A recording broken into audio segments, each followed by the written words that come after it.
민수기 35장 22절에서 34절까지 말씀입니다. 어제에 이어 도피성 제도에 대한 규례가 계속됩니다. 22절에서 25절은 고의적인 의도 없이 사람을 죽인 경우의 예와 절차에 대해서 언급하고 있습니다. 첫째, 적개심이 없이 누군가를 갑자기 밀쳐서 사람을 죽게 한 경우입니다. 두 번째는 아무 의도가 없이 무엇인가를 던져 사람을 죽게 한 경우입니다. 세 번째는 사람을 죽일 수도 있을 만한 돌을 미처 보지 못하고 떨어뜨려 어떤 사람을 죽게 한 경우입니다. 보지 못하고 라고 하는 표현은 살인의 도구나 행위보다는 동기에 주목하고 있음을 알려줍니다. 동일한 도구로 인해 동일한 결과가 일어났을지라도 그 동기에 따라 판결은 달라집니다. 사람은 외모를 보지만 하나님께서는 사람의 마음, 곧 인간의 중심을 보시기 때문입니다. 우발적인 살인이었다 할지라도 살인이 발생하면 회중, 즉 살인자가 살았던 마을의 지도자들로 장로는 살인자와 피를 보복하는 자 사이에서 규례대로 판결해야 합니다. 하나님께서는 죄의 문제에 대해서 공동체 전체가 대응할 것을 명령하십니다. 개인주의가 팽배한 오늘날 그리스도인이 죄의 문제를 어떻게 바라봐야 하는지를 잘 알려주고 있습니다. 죄는 단순히 한 개인의 문제가 아닙니다. 성도는 그리스도 예수 안에서 한 성령과 한 소망으로 한 몸을 이루는 유기체적인 존재이기에 결코 따로 떨어져서 존재할 수가 없습니다. 예수 그리스도의 머리로 하는 지체이기에 서로에게 영향을 끼칠 수밖에 없는 것입니다. 내가 바로 설 뿐 아니라 내 옆에 있는 지체가 바로 서야 그리스도의 몸인 교회가 바로 설 수 있는 것입니다. 살인사건이 일어나면 피해자는 즉시 도피성으로 피하였습니다. 장로들은 피해 복수자와 피해자 사이에 재판을 통해 판결을 내리게 됩니다.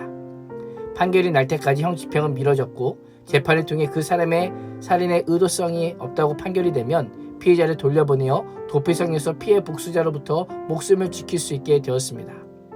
만약 재판을 통해 피해자가 살인 행위가 고의적인 것으로 판결이 되면 피해자는 사형에 처해졌습니다. 도피성에서는 목숨을 부지할 수도 있지만 도피성을 떠나는 순간 모든 보호장치는 제거되었던 것입니다.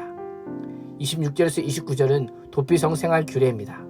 도피성을 도망하여 거주하게 되면 지켜야 할 규정이 있습니다. 거룩한 기름으로 기름 부음을 받은 대제사장이 죽고 난 후에는 자유롭게 집으로 돌아갈 수 있었지만 그 외에 다른 어떤 경우도 도피성 밖으로 나아갈 수 없었습니다.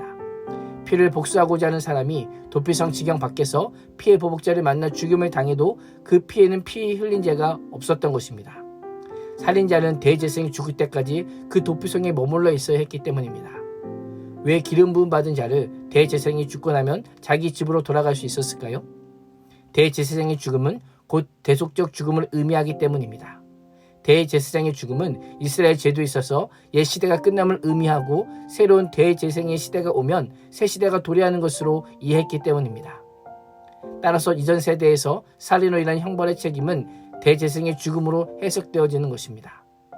30절에서 34절은 고의적 살인에 대한 규례입니다. 구체적인 두 가지 예를 언급합니다. 첫째, 살인자를 재판할 때에는 최소 2명의 증인이 필요합니다.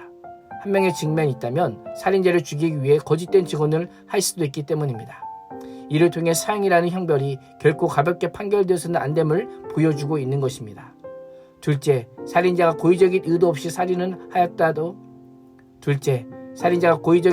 살인하였다 하더라도 살인은 중대한 범죄이기에 반드시 죽음의 형벌을 내려야 한다라고 말씀합니다.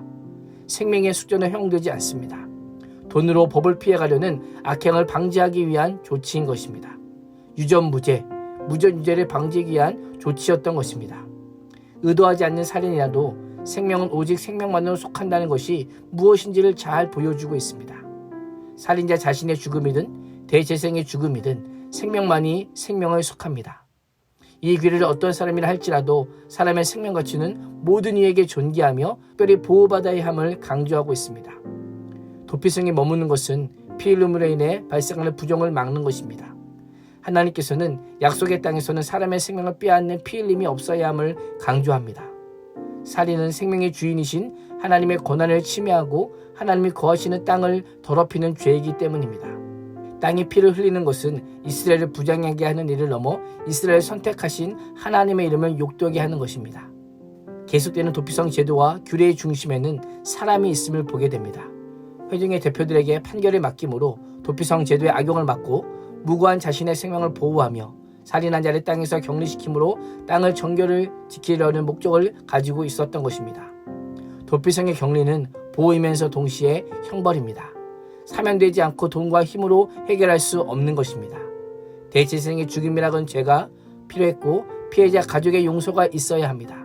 오늘 하루도 죄를 엄격하게 다스리고 통제하며 하나님의 생명과 자비를 무겁게 여기는 성도가 될 수 있기를 주님의 이름으로 축원합니다. 기도하겠습니다. 하나님, 살인의 약속의 땅, 생명의 땅, 하나님께서 거하시는 땅에서 어울리지 않는 죄악임을 알게 하심에 감사합니다.